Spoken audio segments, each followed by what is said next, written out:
How do you do, everyone? You know who I am, ETTemplar, Supreme Misfit, Professional Dipshit. And if you're watching this, it's Monday. And boy, I'm glad it is because this weekend was ass soup. Emphasis on the ass. So, normally when someone comes out in a religious or in a setting, even within the UFO community, and they say they're the chosen or the special, or they're the chosen special one, you're usually either joining a cult or you're setting yourself up to be fleeced out of money to a grifter.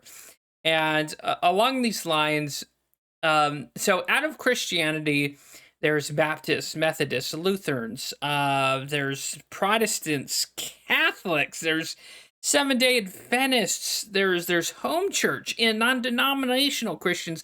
So out of this whole host of Christianity, and out of even a smaller host of that, is the most righteous, penitent, merciful, loving people. And who does God choose to bless or give the avatar of Michael and Archangel? This fucking guy. And fireworks and bacon. Woo! Thank you, Lord Jesus. And fireworks and bacon.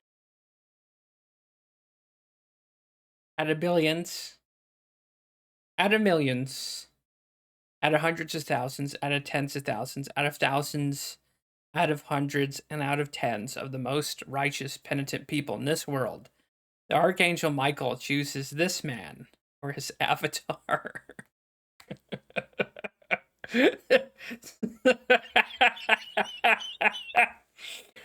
Patriotism is dead. There's only rebels and tyrants now.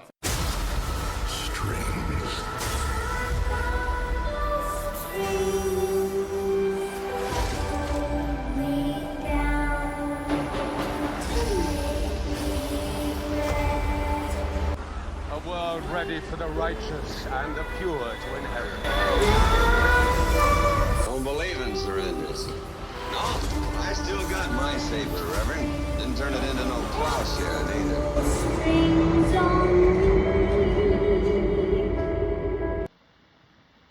I'm taking over this territory.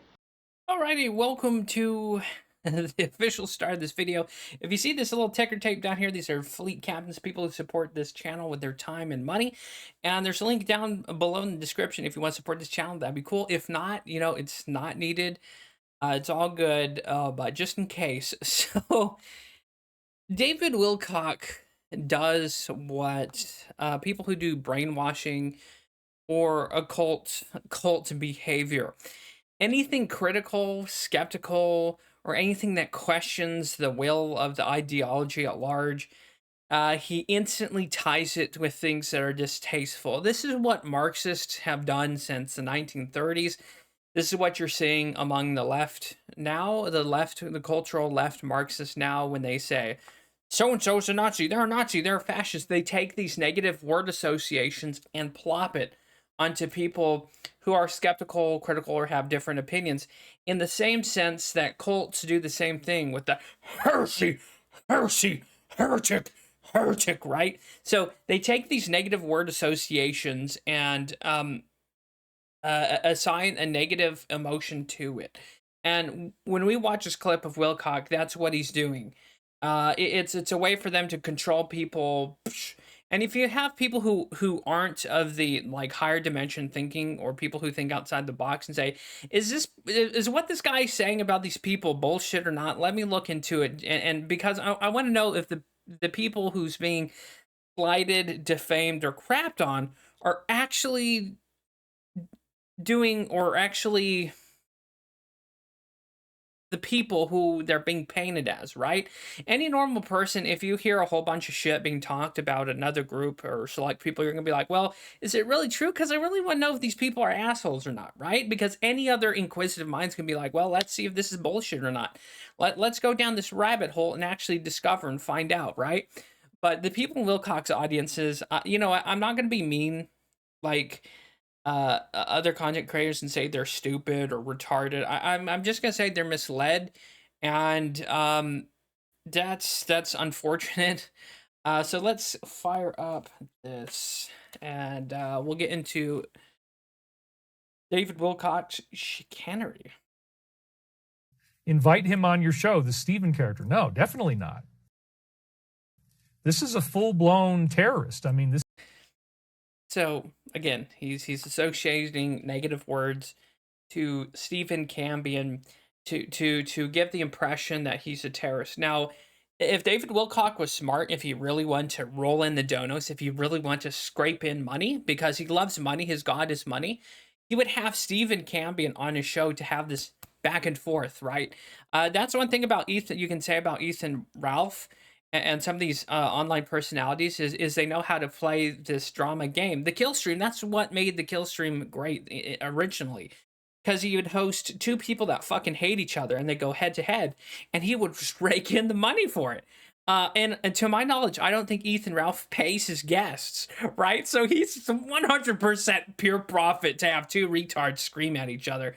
And if David Wilcock was any smart, and David Wilcock needs to realize that his fan base is so up his ass and so cultish and so in a follower mentality that David Wilcock wouldn't lose followers if he hosted Stephen Cambion, right? He wouldn't lose them because they're blind zealots. If you look into his chat, his live stream chat, these people are fucking zooted, right? They are thirsty for that Wilcock, and they'll do anything. They'll support him and throw money at him. So if Wilcock thinks he would lose like influence or that having this skeptical figure on his show to have a one-on-one debate would do my damage, I don't think it would. But then again, we're talking about a prophet cult like leader here who is so fucking scared of dissenting opinion and criticism that he's too scared to even host opposing opinions. That's why he hires, what was it, 6 to 8 people to censor his live chat and to ban people on X, because he that's how, again, how we, let's preface this from the beginning, cult leaders and what's it, cult leaders and other people and even Marxists, right, and communists. That's how they maintain control, right? Because any form of criticism, they want to attach that negative word or association to it to leave a distasteful taste in your ideological mind, right? Again, that's why, you know, even with the Israel-Palestine conflict, you see Palestinians calling Jews like Nazis. When that's ironic, how can a Jew be a Nazi? But you get the point, right?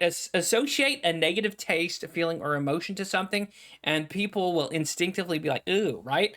It's like if I say the word festering pile of donkey shit, right? That pops into your mind, you're like, ooh, right? So if I was like, just an example as a reaction, I'd say, David Wilcock eats festering piles of donkey shit. Right, and then you right? You don't want to associate with Wilcock because you're already thinking, oh, his breath stinks, he's got shit on his face, right? So that's what Wilcock and these cult leaders do. It's the same thing within the prosperity pimps, right? Of Christianity, where they take negative associations. It's mind control like 101. It's thought control 101. And that's why even as though I'm skeptical of Wilcock, I don't want to really fall into that camp where I'm saying, oh, all of his followers are fucking idiots or retards, because then essentially you're just doing the same thing, but only it's the same kind of mind, thought control, and mind manipulation, thought manipulation, only through another reason. I mean, but this is a guy who makes death threats. He's apparently been sending people empty boxes as a threat. He's going after all.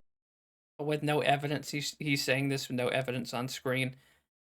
When he received hateful emails before, he shared an image from the email and he hid the headers of the email. Usually when you get an email, right, it says from, Thick Stick 507, right, in the CC header. Well, when he shared emails of his threats, he didn't share that. So why would Wilcock protect the people that's threatening his life or the lives of his coworkers? I found it a little weird when he shared that and he didn't share the person's email. I mean, so that implies to me that someone in his camp, he had them send him a hateful, disgusting, life-threatening email. So then he could assign the blame to Stephen Cambion and make it look like it was from him or someone else without revealing who actually sent it. As an aside, if someone sent me an email That's it. Oh, I'm gonna fucking kill you, you piece of shit. I'd be like, oh, here's the dude's email. It's from this email here. Like, this is where it's from. But the fact that he hid the where the email came from is really suspicious to me. Of course, it's kind of old hat at this point, but that's my thoughts on it. All the top influencers on this platform, and it's still happening. And that's the last slide in today's show, is where whoever Ezra is telling us about that. And so this has become a very, very significant issue. And for the health of our company, we have to get to the bottom of it, and we have to figure out, what is this? Because we can't ignore it. We've got all different types of claims of tortious interference with business practices and harassment and defamation, all kinds of stuff. So it's very, very serious.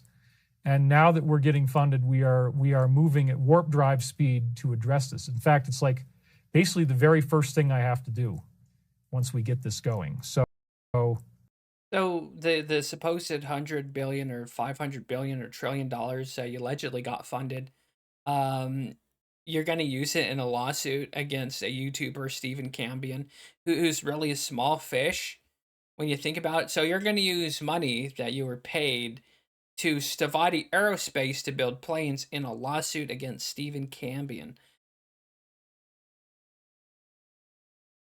Okay. Here's a devious little thing. Okay. In the off chance David Wilcock does sue you, if you want to be a real legal motherfucker, if you want to be an asymmetric asshole with a lawsuit, listen up. You counterfile a lawsuit as Infarma Pauperis, and you go pro se. You represent yourself. So that way, gets better. So that way, you're representing yourself. You don't have to pay a fucking lawyer. And since you're Infarma Pauperis, I think the thing is the court has to assist you, or that you don't have enough money for a lawyer. So you're representing yourself, right? So you have you're gonna have to do a whole lot of legwork and shit, but he's going to be the one losing money because he has to pay per hour for a fucking lawyer, right? So in terms of lawfare, this is asymmetric warfare because you're not losing any money because you're representing yourself pro se, right? So the fact that this idiot wants to sue people with that in mind, how there's Infarma Pauperis and file under pro se representing yourself, the issue is you get yourself caught up in a very expensive, long drawn out, slow as shit legal lawsuit process, and he's gonna end up losing millions, hundreds of thousands, or thousands. This is something that coincidentally has happened to Josh at Kiwi Farms. That's why he's had so many issues. There was people sue him with that same method and just being dickheads about it. Eventually they gave up and retired. But just keep that in mind. If this shithole who grifts millions or hundreds of thousands out of his followers, so that's something to keep in mind. If this guy's going to be a bullying shithead and he's going to start suing critics, just keep that little thought in mind. Jot that down. Infarma Pauperis and pro se. And it will grind the entire legal process to a snail's crawl pace. And he will have to take it in the shorts because he's paying lawyers for hundreds or thousands of dollars an hour. So there's just something, a little nugget if this guy decides to be a bullying shithead. Yeah, we've got incredible evidence. And I've already basically written it all up. So we just got to put it out there. And so life is great. I'm actually not worried about anything. I'm in a very, very relaxed and happy place now. That's why you bring up Stephen Cambion in every fucking stream, and that's why you're censoring people in the live chat for even mentioning truth seekers. You can't even say Stephen and truth seekers in his chat. The words are banned. So for a guy who's such a small non-issue, you're sure thinking he's the Osama bin Laden of YouTube there. As a result of going back and seeing what we have and what we can do with it. And it's brilliant. Winter says, Stephen had your old boss on his show last week, David. That's great. That's great. That's actually exactly what we want. please do that again and do more of it. Please do that again. Anyway, yeah, you're going to learn some very interesting things if we have to defend ourselves. So that's all I'm going to say. And I love it. I mean, it's wow. I had no idea. The gold mine, 500% better than what I thought I had once I actually went back and did the homework. And you don't think your opponent, Stephen Cambion's doing the same exact thing with clips? I mean, if you really plan to sue Stephen and go into a lawfare situation, you're kind of walking to a U-shaped ambush there, David Wilcock. But then again, you've had people your entire life, I assume, gassing you up and just blowing smoke up your ass that you're going to walk into this legal, like, U-shaped ambush and you're going to get fucking destroyed, dude. Elon will be able to figure out who the ding dong is. Well, that should be true, right? I mean, like, okay, if the guy's name is either Enterprising Desert Raven or Resplendent Cedar Osprey, just ban those accounts. So this guy right here, who talks about how the deep state is spamming people and censoring people's freedom of speech, it is now for being friends with the head of Twitter and advocating that Elon ban these accounts for suspected association with Stephen Cambion and removing them just because they're critical of your stupid space chosen one bullshit. Good to know. Why can't you just ban the account? Why? Because freedom of speech, dickhead. Why is he still being allowed for weeks and weeks and weeks to just terrorize everyone? Freedom of speech. And just because someone voices their opinion doesn't mean they're a fucking terrorist. You know what, Wilcock, since you're throwing around the word terrorist, let's actually look up the definition of the word terrorist. One moment. Let me get this. Because Wilcock, let's actually look at the definition of terrorist or terrorism. Because he's throwing it around willy-nilly all the time.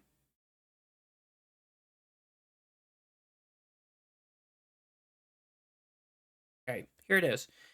Terrorism, the unlawful use of violence and intimidation, especially against civilians in the pursuit of political aims. So Stephen Cambion is not intimidating you or being violent against you for political aims in any way, shape, or form. In fact, in my humble opinion, Stephen Cambion to me seems a little center of the road as far as politics, and that's okay. But there's no way, shape, or form that he's intimidating you, David, of any way politically, because it's the violence, the use of violence for political means. He's just advocating against your occult, your cult behavior, and your like just straight up shenanigans and bullshit to exploit people for money. That's it. That's doesn't really count as a political ideology. Yeah, he says mean words and calls you gay and stuff, but again, that's covered under freedom of speech. I mean, these are felonies. We're talking about, terrorism can potentially get you the death penalty. They're not felonies. For someone to actually have a felony, you have to be tried and proven of that felony, Wilcock. Again, you claim to be a 180 IQ individual, but I would figure if you're that fucking smart, you'd kind of want to know how that works. You can't just assign felonies to people because they're critical and don't like you. You have to be tried and proven on said felonies. No one's blown up anybody. No one's shot up anyone. And no one's committed any violence here. The only thing Stephen Cambion's guilty of is being a skeptical jokester against you. That's it. And that's covered by the Constitution and freedom of speech. And freedom of press, too, mind you. So we're not talking about minor stuff here. And we're talking about widespread, extreme threats to other people. Extreme.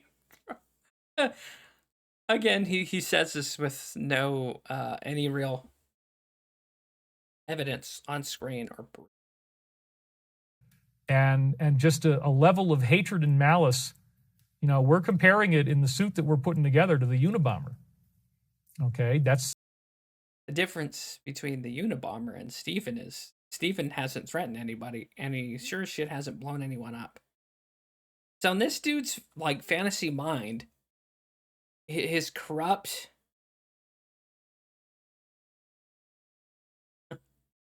he literally thinks Stephen Cambion being skeptical is on the same scale as fucking blown up people with bombs.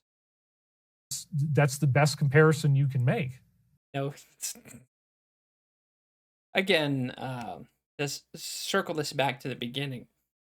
Cult leaders and people who do brainwashing will associate crazy bullshit acts to represent someone, to attach that. So what Wilcock's doing here is he's associating violent acts of explosions and terrorism, 9/11, and he's projecting that image onto Stephen Cambion to get people tuned to the mental flavor, as it were. I'm no psychiatrist or psychologist, but I'm using my own science here. That mental flavoring, that when people mention him, they'd be like, oh, right? To create an emotional reaction. Somebody who just wants to go after everybody in the entire community at the same time. And I just happen to Who's the everybody? Give us some names. No, he's just... Stephen Cambion hates grifting lowlifes like you that are exploiting UFOs, New Age hippy-dippy bullshit religion, and Jesus Christ and Christianity in some kind of weird fucked up New Age mentality that gets you money, and that's all you care about. That's because you're disgusting like piece of shit that worships money. Your God is money, David Wilcock. And that's why he's calling you out, because he feels, presumably as a Catholic or a Christian, that you're taking something that's sacred to him and you're contorting it into this New Age UFO bullshit. And same thing with the UFO people. And same thing with the people who are skeptical and who want to understand what UFOs are, unknown aerial phenomena. You've taken something that's supposed to be honest, true, and seeking and understanding, and you're corrupting it into, much like prosperity pimps in the Christian faith, like Joe Osteen or Kenneth Copeland. You're taking this sacred thing and you've turned it into a house of merchants, is really what it is. And you're engaging in brainwashing cult behavior and tactics. be kind of how he got started and figured out what to do. It's pretty freaking crazy. And that's that for that clip. And Wilcock has even went as far as to say Stephen Cambion is hopefully I haven't been saying his name wrong the whole time. He's saying that he's a government like agent. I'm pretty sure the CIA or the Consortium or New World Order, no offense to Stephen Cambion, could do better than some shitposting goober on YouTube. And again, this is all part of a game of what David Wilcock does, to associate critical thought, opinion, and skepticism to something distasteful, evil, associate bad words to it, associate bad things to it, like the CIA and the deep state. And that's really what it is. David Wilcock is so scared that his zealot audience will somehow lose faith and not give him any money. But over time, I think he will eventually lose his fan base once people discover that his ascension, I think May 21st or May 20th was when there's supposed to be ascension, didn't happen. And he's now moved it to September 21st, which I guessed that he would move it to September. But David Wilcock is a fascinating creature if you want to watch his streams. The way how he manipulates his audience, the way how he uses these cult tactics and this brainwashing word association, it's quite interesting to see how he also gaslights people into forms of thinking. So David Wilcock is the very thing he's railing against. But if you want to watch something, check out David Wilcock. It's something to see. And the people that blow smoke up his ass It should be something that should be studied and researched by psychologists and psychiatrists, because what David Wilcock has essentially done, he's taken the tactics of Joel Osteen, Kenneth Copeland, prosperity pimpery, and again, to wrap this up, and contorted it with New World religion, and he's just 100% pure profit. While YouTube takes 30% of what he gets, but he's doing good. He's killing it. Technically with this mind fuckery he's up to. So hopefully you found this interesting, entertaining. Hopefully you had some snacks during this whole entire time. See you next time. God bless. And on your way out, if you feel motivated to, leave a like, subscribe, comment, and or check out the description. That would be cool. Again, thanks for watching. See you next time.